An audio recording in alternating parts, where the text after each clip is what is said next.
কোরআন এবং হাদিসের বক্তব্য ছাড়া আমাদের কোনো বক্তব্য নিজেরা তৈরি করে দেই না, ঠিক কিনা? এখানে কোনো গাল গল্প আমরা আলোচনা করি না, কিচ্ছা কাহিনী আলোচনা করি না, কোন পীর বুজুর্গের গল্প আমরা আলোচনা করি না। বরং যা বক্তব্য আমরা চেষ্টা করি দেওয়ার জন্য, সেই বক্তব্যটুকু যাতে কোরআন এবং হাদিস থেকে হয়, রাসূল সাল্লাল্লাহু আলাইহি ওয়াসাল্লামের বক্তব্য হয়, সেজন্য আমরা চেষ্টা করি সেগুলো কোরআন এবং হাদিসের আলোকে তুলে ধরার জন্য। কিন্তু ওই সমাজের লোকগুলো, মানুষগুলো এটা পছন্দ করে যে আপনি এমন কথা বলবেন যেগুলো দিয়ে মানুষদের মধ্যে তাক লাগিয়ে দিবেন। মানুষও মনে করবে যে আরে এত বড় আলেম কোত্থেকে আসলো, এমন এমন কথা বললো যেগুলো আর জীবনে শুনি নাই। অদ্ভুত কথা। আমি স্টেজে বসা, এমন পাগলের ওয়াজ পাগলে করছে, মানে আমি স্টেজে বসা, এখন আমি সভাপতি সাহেবকে কি বলতে পারি? ওয়াজ শেষে আমি সভাপতি সাহেবকে বললাম, সভাপতি সাহেব আপনার আলোচনাটা খুব সুন্দর লেগেছে, অত্যন্ত ভালো কথা বলেছেন, কিন্তু এখন বাকি রয়ে গেছে আমল। যেহেতু পাগল হয়ে উলঙ্গ হলে আল্লাহর ওলি হওয়া যায়, এই শিক্ষা মানুষদেরকে দিলেন, এখন এই কাজটুকু আপনি থেকে শুরু করে দেন। আমরা যারা এখানে আছি আমরা আল্লাহর ওলি হয়ে যাই, কাপড় চোপড় খুলে চলে যাই। যদি আল্লাহর ওলি হওয়া যায় পাগল হলে এবং উলঙ্গ হলে, তাহলে এই কাজটুকু আমরা করতে পারি। এবার সভাপতি সাহেব বুঝতে পেরেছেন যে আসলে সাইজ ঠিক হয় নাই। আমার বন্ধুগণ, এইভাবে মানুষদেরকে প্রতারিত করা হচ্ছে, আর এই ওয়াজ শুনে আমরা সুবহানাল্লাহ আলহামদুলিল্লাহ কান্নাকাটিতে শেষ। আফসোস আমাদের।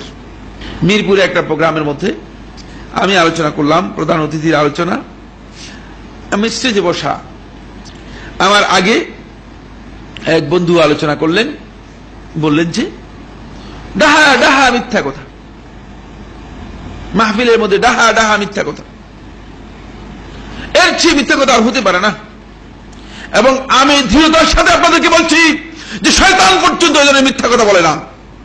আমাদের আলেম সমাজ আজকে মানুষদেরকে এইভাবে প্রতারিত করছে যে শয়তানের চেয়েও বেশি মিথ্যা কথা বলে মানুষদেরকে প্রতারিত করছে।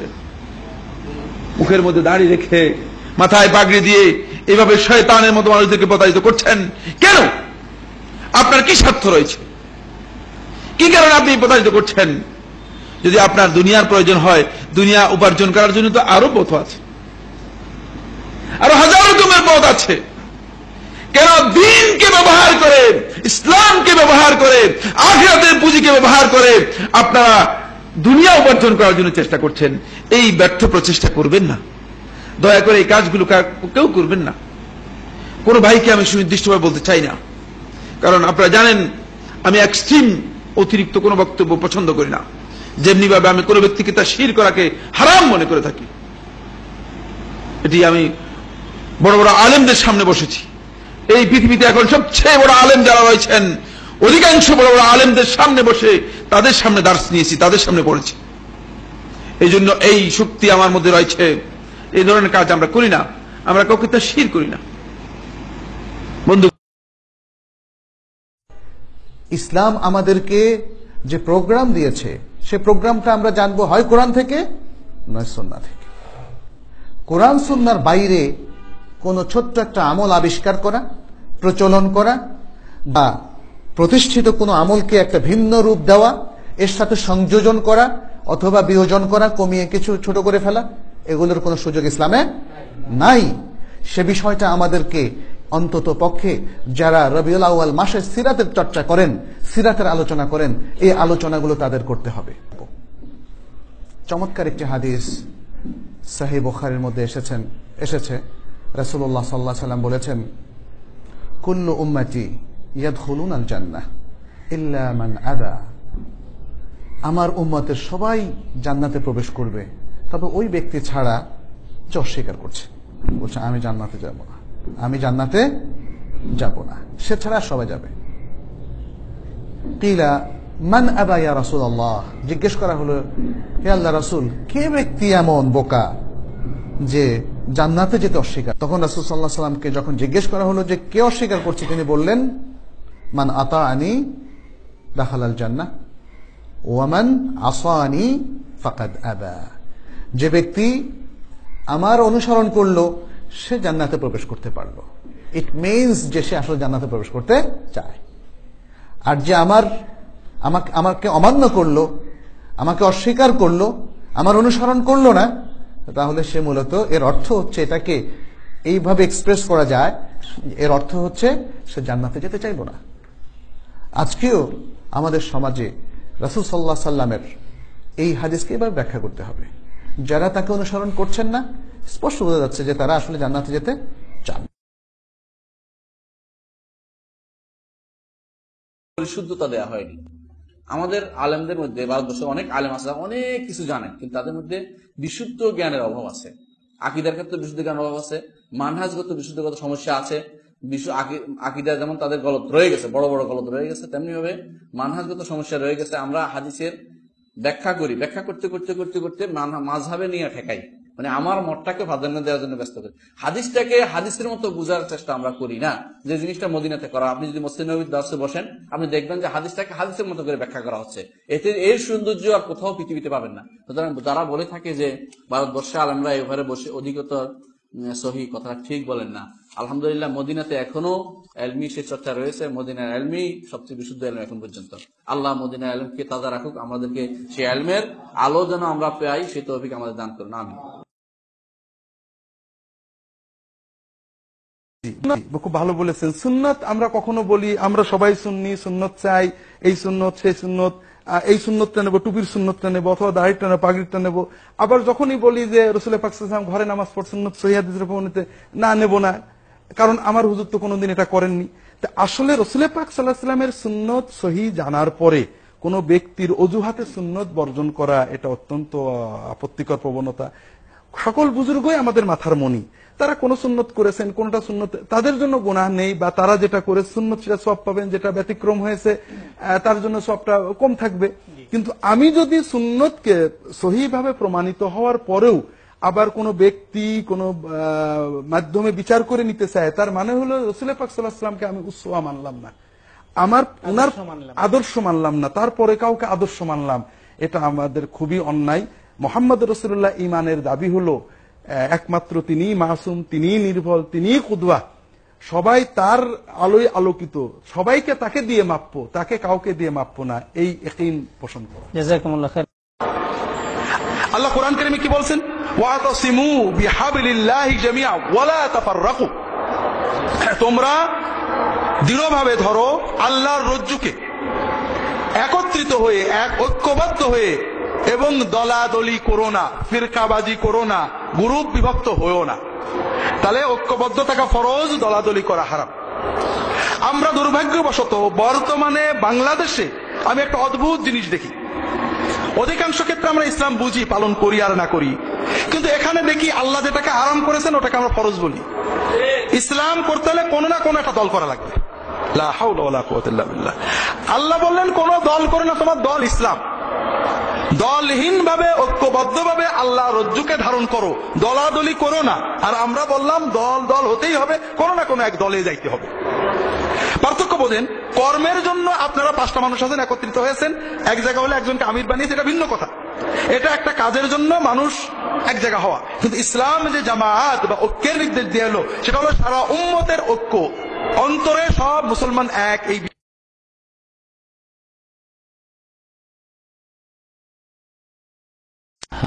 এটা হচ্ছে হক, এটা হচ্ছে হক।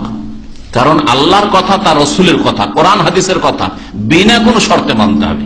তার কথা বা আমার কথা, আর কারো কথা শর্ত সাপেক্ষ মানবেন। আমার কথা মানার জন্য শর্ত, কোরআন হাদিসের অনুকূলে হইলে মানবেন, আর না হইলে ছড়ে ফেলবেন। এই কথাই তিনি আবু হানিফা রাহমাতুল্লাহ আলাইহি শিখেছেন।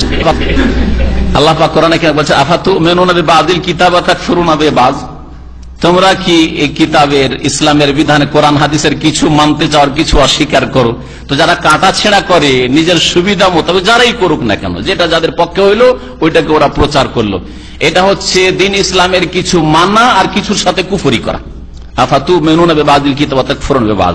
আর যারা এই চরিত্র রাখে, নিজের স্বার্থের কথাগুলি শুধু পেশ করবে, আর যেগুলো তাদের উল্টো হয় সেগুলি পেশ করবে না, যে কোনো দলেরই হোক, তাদের সম্পর্কে আল্লাহ বলছেন, ফামা জাযাউ মান ইয়াফআলু যালিকা মিনকুম ইল্লা খিজয়ুন ফিল হায়াতিদ দুনিয়া ওয়া ইয়াউমাল কিয়ামাতি ইউরাদ্দুনা ইলা আশাদ্দিল আযাব। তাদের শাস্তি হচ্ছে একমাত্র যে দুনিয়াতে আল্লাহ লাঞ্ছিত অপদস্থ করবেন, আর আখিরাতে কঠোর শাস্তির দিকে আল্লাহ ঠেলে দেবেন। দুনিয়ারও শাস্তি আর আখিরাতের কঠোর আযাব, কঠোর শাস্তি রয়েছে আল্লাহ পাক রব্বুল আলামিনের যারা সুবিধাবাদী।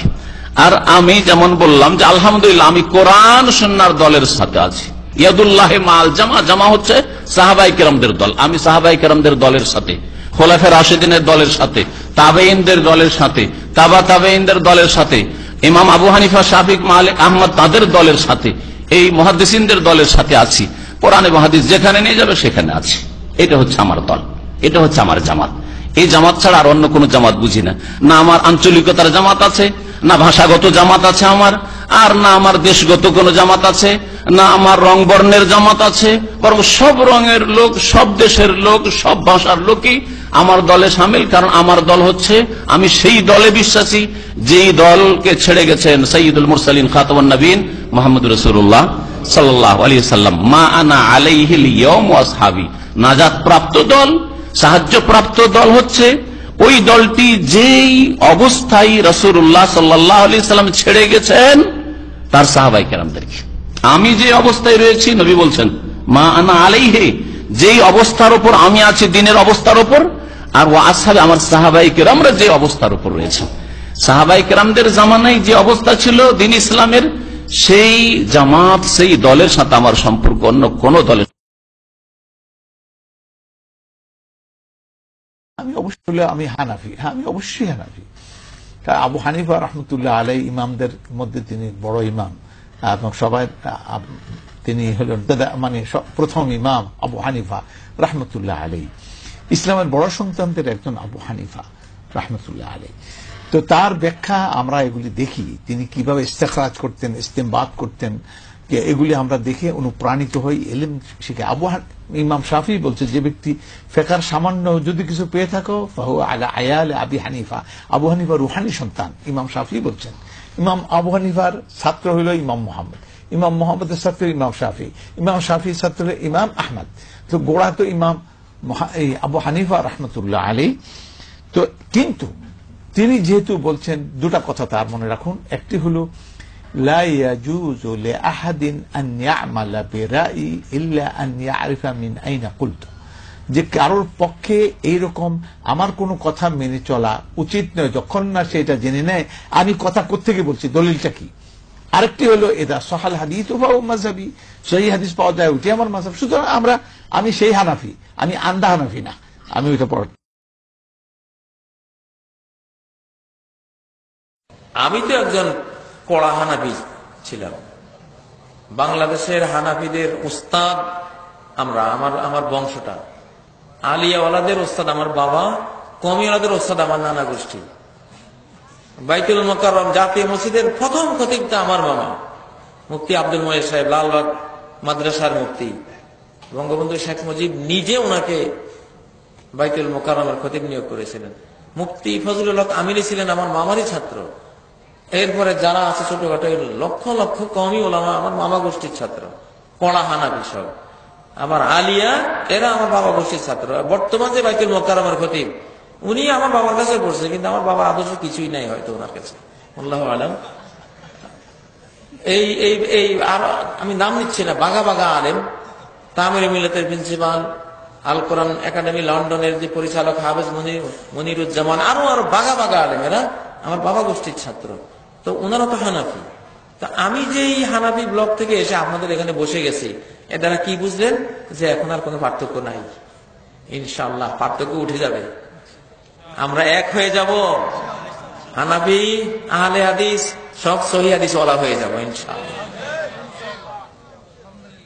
সহিহ হাদিসের বিজয় হয়ে যাবে, ঠিক আছে ইনশাআল্লাহ। এগুলি আমরা রাখতে চাই না। বিশ্বব্যাপী সব মুসলিমরা এক হয়ে যাক, সারা বিশ্বকে হেদায়েতের দিকে টেনে আনুক।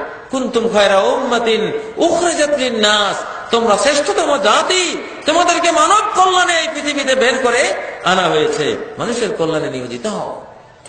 আর হানাহানি মারামারি ইনশাআল্লাহ এগুলি করা যাবে না। আলে হাদিস ভাইদের মধ্যে আবার 13 দল। কিসের 13 দল? কোন দল নাই, সব মুসলিম সব। তো দেখেন আমরা দায়িত্ব পালন করিনি, যারা দিনদার ছিলাম আমাদের দেশে সবাই যদি দায়িত্ব পালন করতাম আজকে নাস্তিকরা বাংলাদেশে এইরকম স্পর্ধা দেখাতে পারতো? আমাদের যারা আস্তিক আছি আমি তাদেরকে কম দায়ী মনে করি না। আমরা নামাজ পড়েছি, আমরা ইসলামী আন্দোলন সংগঠন করেছি, আমরা ইজতেমার মধ্যে এত লাখ লোক গেছি যে গণে শেষ করা যাবে না। কিন্তু আমরা মানুষকে দিনমুখী করার জন্য আমাদের যে দায়িত্ব পালন করা দরকার ছিল সেটা আমরা করি নাই। এই জন্য আল্লাহ তাআলা আমাদের দেশটাকে একটা অভিশপ্তের দেশে পরিণত করে দিয়েছেন। কোন আল্লাহর জমিনে হিন্দুস্তানের মতো জায়গায় আল্লাহর বিরুদ্ধে এত দুশ্মনী করে কিনা আমার জানা নাই। আপনাদের জানা থাকলে বলেন। আমাদের তথাকথিত মুসলিম দেশে আল্লাহ এবং আল্লাহ নবীর বিরুদ্ধে, দিন ইসলামের বিরুদ্ধে এত দুশ্মনী। আল্লাহর কাছে আমাদের এক নম্বরে সবাই তওবা করতে হবে যে আল্লাহ আমাদের আমলের কারণেই বোধহয় এই দুরবস্থা হয়েছে। 2 নম্বর হচ্ছে মুনকারকে ইনকার করতে হবে। এটা মুনকার, এটা অন্যায়, এর বিরুদ্ধে সোচ্চার প্রতিবাদ করতে হবে।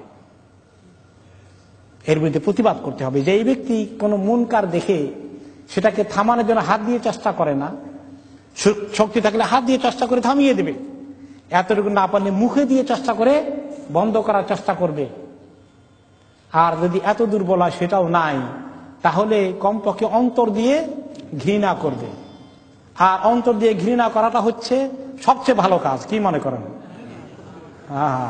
সবচেয়ে বড় ইমানের পরিচয় সেটা হচ্ছে ওয়াযালিকা আযআফুল ঈমান। এটা হচ্ছে ইমানের সবচেয়ে দুর্বল অবস্থা, সবচেয়ে দুর্বল অবস্থা।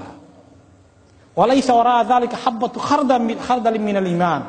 আরেক হাদিসে তিনি বললেন যে এর চেয়ে যে অন্তর দিয়ে ঘৃণা করে না, ঘৃণা না করলে তার পিছনে সরিষা পরিমাণ ঈমানও আর থাকে না। যারা এটাকে অন্তর দিয়ে ঘৃণা করে না তাদের কোনো ঈমান নাই। মুসলমানরা এক জামাতবদ্ধ থাকবে। ইয়াদুল্লাহি আল্লাহর রহমত জামাতের উপরে, এইটা ভুল অর্থ। আল্লাহর রহমত এক জামাতের উপরে, এক জামাতের উপরে আল্লাহর রহমত। এক জামাত হলো মুসলমানদের বৈশিষ্ট্য, তারা এক দল। আর বিভিন্ন দলে যে বিভক্ত, এটাকে জামাত বলা না যায়। এটা কি বলতে হবে? একটা খারাপ নাম। কোরআনে যেটাকে খারাপ একটা নাম দেওয়া হয়েছে সেটা হলো হিজব।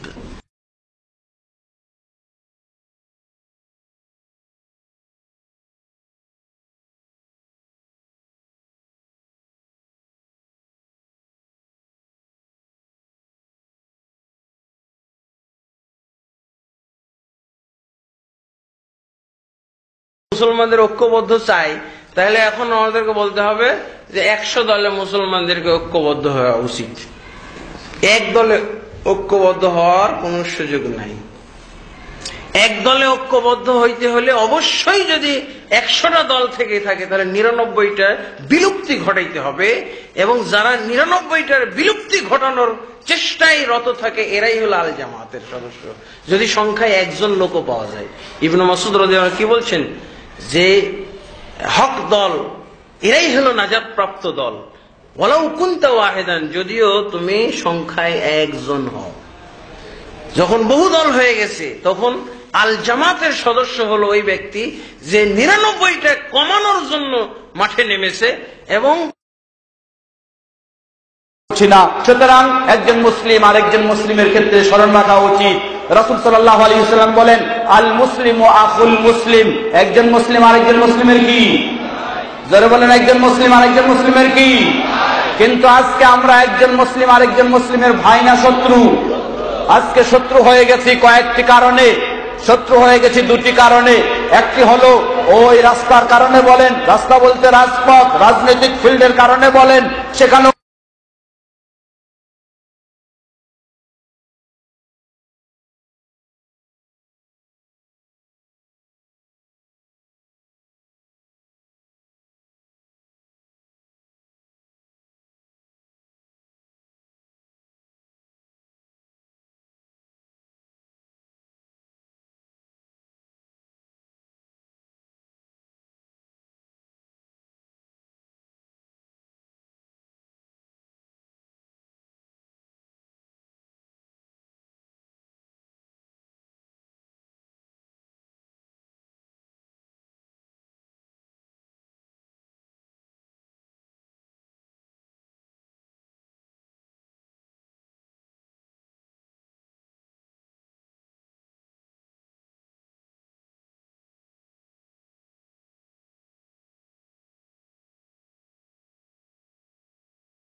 প্রশ্ন করলেন, কয়লা খারাক্তাহা লিতুগরিকা আহলাহা লাকাদ জিতা শাইয়ান নিমরা।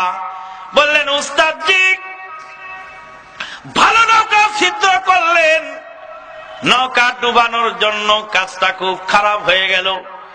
কোরআনের আয়াত থেকে বোঝা গেল ওস্তাদ যদি কোনো কাজ করে শাগিরদের কাছে যদি ভুল বলে প্রমাণিত হয়, শাগিরদ প্রতিবাদ করার অধিকার রাখেন। এখন যদি কোনো মাদ্রাসার মুফতি সাহেবের প্রতিবাদ কোন শাগিরদ করে, আল্লাহর মেহেরবানিতে ওই মাদ্রাসার খাওয়া নসিব উঠে যাবে, ওই ছাত্র আর ওই মাদ্রাসায় থাকতে পারবে না। বন্ধুগণ, তাকলিদ, অন্ধ অহমিকতা এবং লোক দেখা দেখি কাজ, এগুলি পরিহার করুন। এই বলি আমি আমার বক্তব্য আমি এখানে সমাপ্ত করলাম, এখানে আমি বিদায় আরজ করলাম। আমার আলোচনার মধ্যে যদি কোনো ভুল হয় তাহলে আমাকে সংশোধন করে দিবেন। অনেক বলে মাফ করে দিবেন, আমি মাফ চাইনি। আমার আলোচনায় ভুল হলে আমাকে সংশোধন করে দিবেন। আর যদি শুদ্ধ হয় তাহলে আলোচনা আমল করার চেষ্টা করবেন, বোঝার চেষ্টা করবেন, হৃদয় মুমিন করার চেষ্টা করবেন।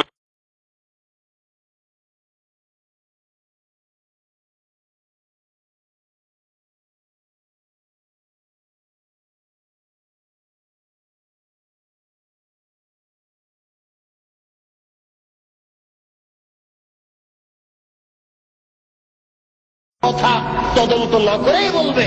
একজন মাওলানা সাহেবের মৃত্যু খাওয়ার জন্য এতটুকুই যথেষ্ট, শরীয়তের কোনো কথা তদন্ত না করেই বলবে। এই জন্য মনে রাখবেন, রাসূল সাল্লাল্লাহু আলাইহি ওয়াসাল্লাম একদা যাচ্ছিলেন মেরাজে জিবরাইল আলাইহিস সালামের সাথে। তিনি দেখলেন কতগুলি লোকের জিহ্বাকে আগুনের কেঁচি দিয়ে কেটে দেওয়া হচ্ছে, কতগুলি লোকের জিহ্বাকে আগুনের কেঁচি দিয়ে কেটে দেওয়া হচ্ছে। আল্লাহর নবী বললেন, মান হাউলায়ে? জিবরাইল, এরা কারা যাদের জিহ্বা কেটে দেওয়া হচ্ছে?